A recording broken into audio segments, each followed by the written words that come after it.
Manipurda mito khanduk dingai changes toba yaroi nataga NRC nataga masika manaba chana kanun ama thamlaba matungda Manipurda changes togadabani haiduna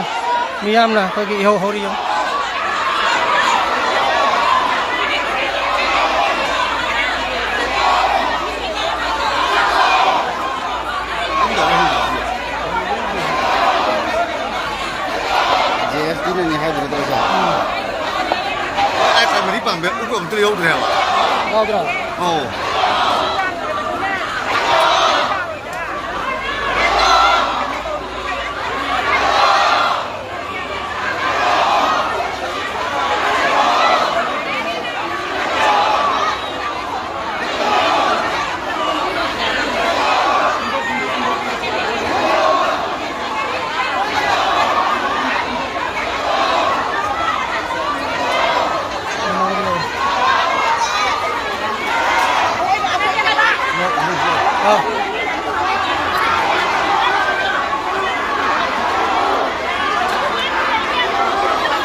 Ini juga apa nih ini?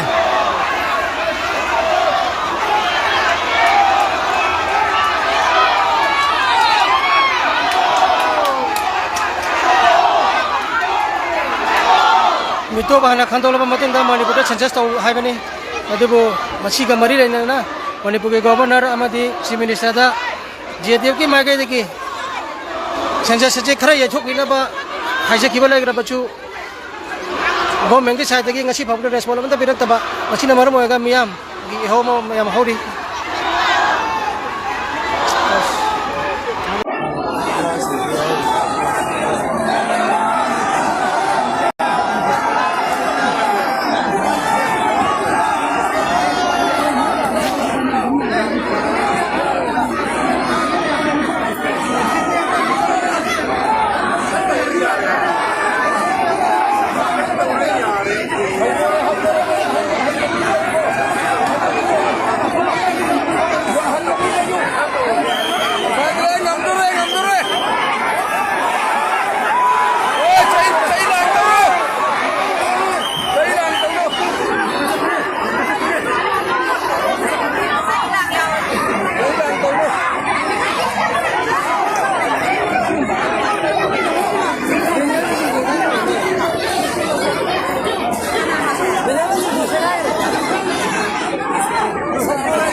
Asyik pasti kita lah.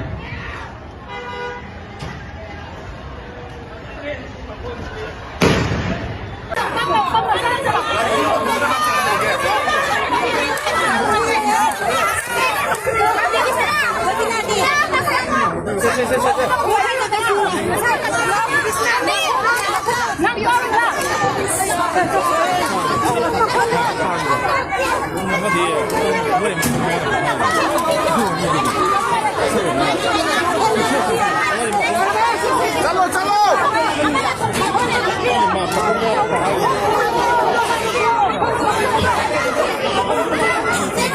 Chalo. Kamu ke sini saja. Ini.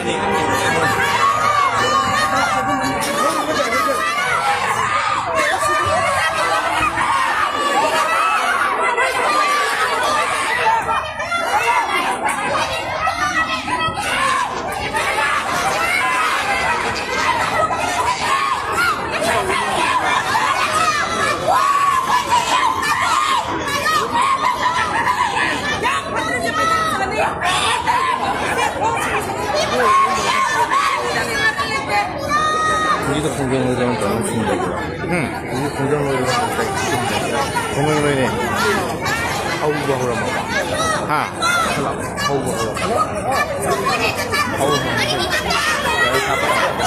cái ca phải đi ra con đi Áo cái thôi. mà không nghe ta quan trọng là không có đi số tiền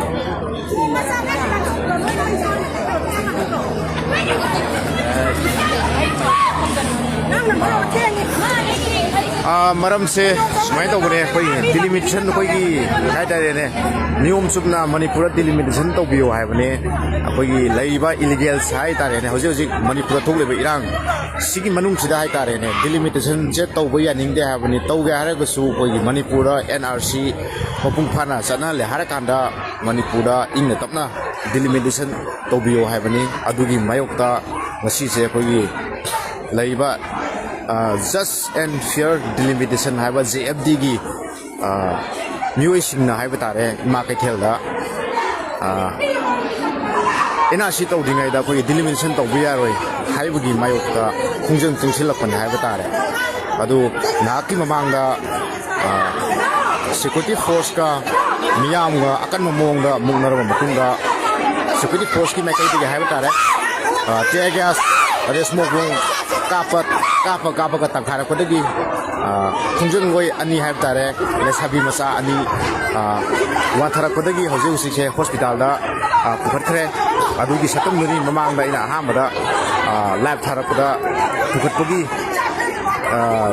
gari da hapagi nupi masa ani gari da hapagi pukhatpagi matang da bi lab mamang da ukhibuduni mado hojikse ma kaithel da yamna sauna yamna kanna mukna bogi thabak se sathari amaga ayo awai kun kana tawnari haiba tare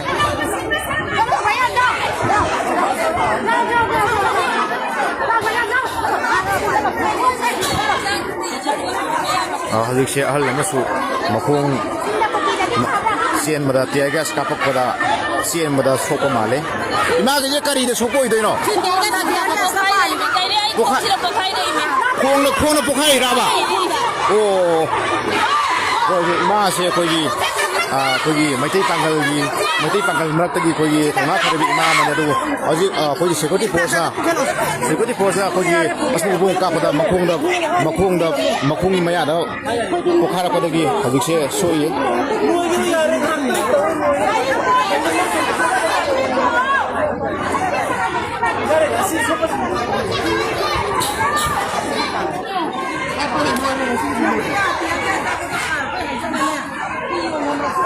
ima agency na piracy no free movement no Celsius habani imagine am to anti yeng je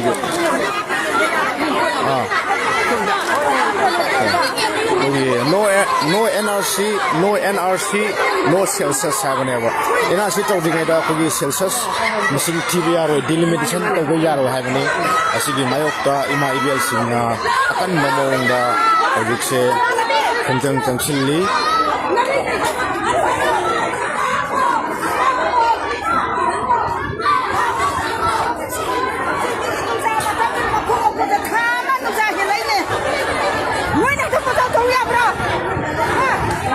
कोई सीधा ना कोई reserve present crisis first Celsius after हैवने तो ये हजे थोकलिबा मणिपुर थोकलिबा तंगु लाइटा दवाई तारे कबुक अन्नी गी मरक्ता थोकलिबा इरांग सि लोसेलमा मतुंगदा सेल्सियस तोबियो हैवनी इरांग लेना सेल्सियस तोबिया रो डिलिमिटेशन तोबिया रो हैवनी इमा इबेजिन संसिल उलो खुंजिन सि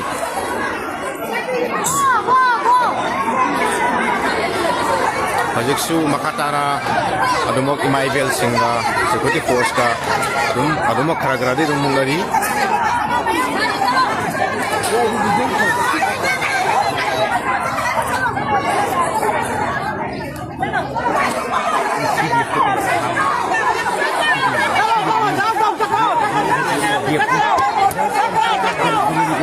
just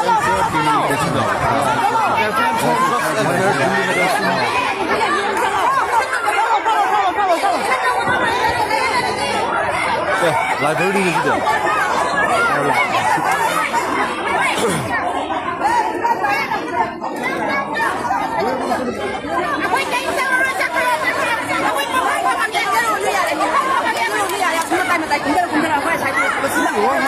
ꯈꯪꯗꯦ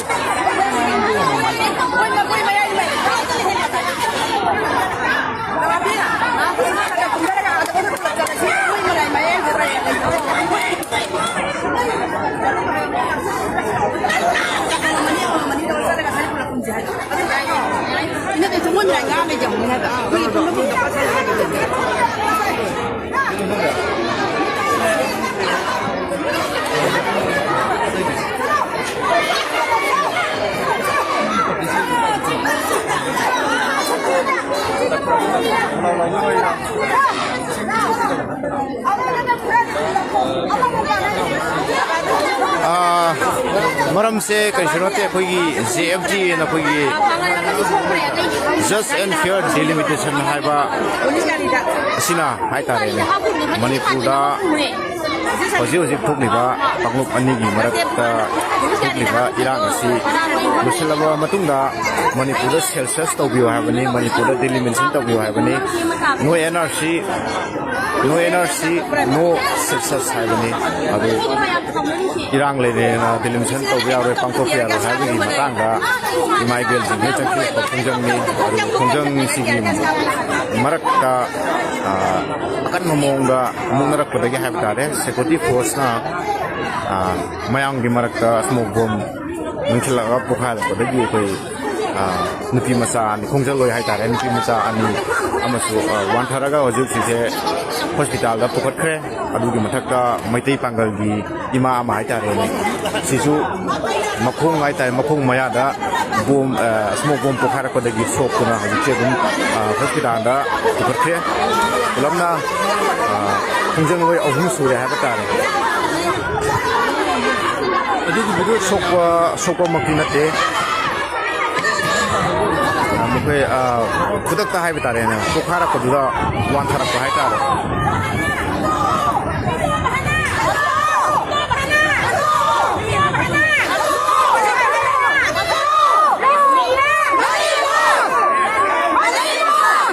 इमाइबेल सिंह लाउरी बस कोई मिटो भाना कोई नियम कायना मणिपुर नियम कायना नियम लाना संसिलक्लिबा मिटो मियान चासिंग हाइतार मसी जिंगे खंतोक लमा मतुंगा सेल्सियस तौबियो टेलीविजन तौबियो हाबनी इरांग लेना इरांग लो संदिनाइदा टेलीविजन तौबिया रो सेल्सियस तौबिया रो हाबनी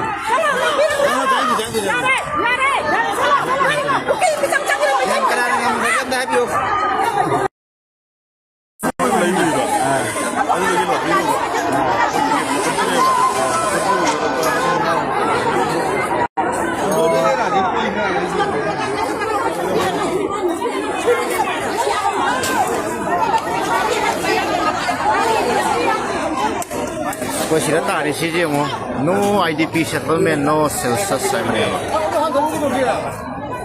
Si jinje kasai koi security force ni agak tiada ke asal dia semua orang kapsul aku tangkai aku dah tari. Kai dan sena aku lagi loin nama kado laba. Sena gitu lagi ni. Kalau jikse tu mo Irang je khara adum lairi.